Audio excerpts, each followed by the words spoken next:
My name's Alison Klayman, and I directed and produced WeiWei, Never Sorry. It's a documentary that I started filming for in 2008.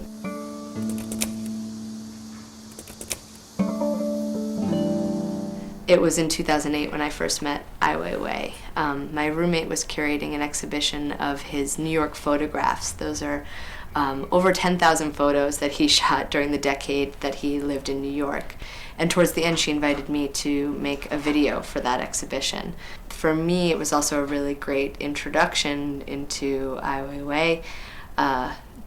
Thinking about his time in New York, his sort of bohemian youth spent there.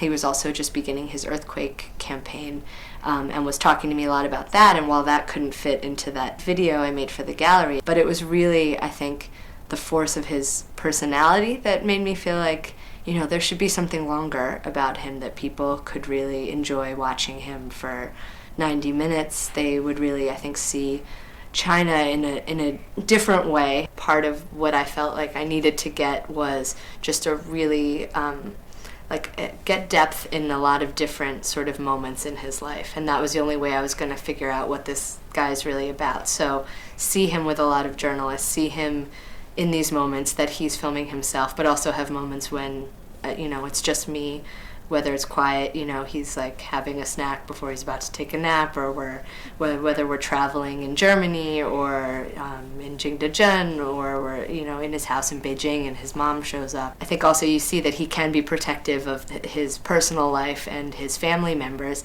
and so when his mom came by, I felt like it was like seeing a rare animal in the wild. It was like so exciting that it was happening, and I just kind of went up to her and started talking to her and felt like if WeiWei didn't stop me, then I had permission to do it. And what was great to find out too is that she is an amazing, warm person who really did want to talk about her life and also what she thinks about WeiWei.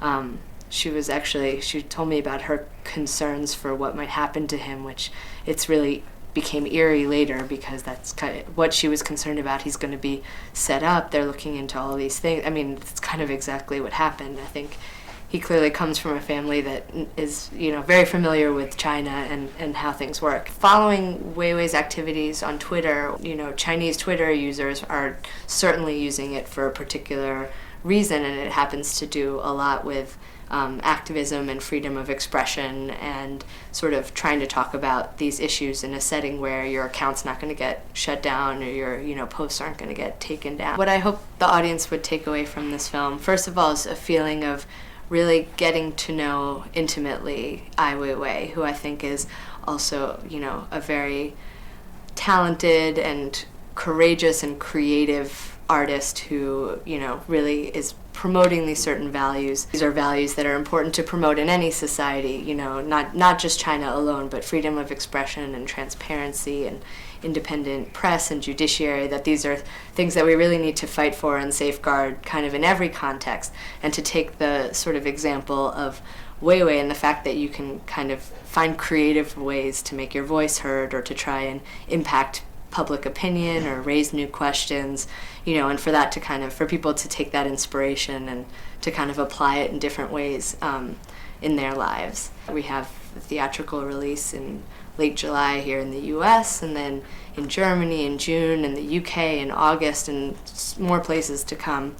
But I'm hoping that my next project I can still return to some of these issues and also maybe to China in general, but I think that will still remain to be seen after I feel like I've really completed the work on this film.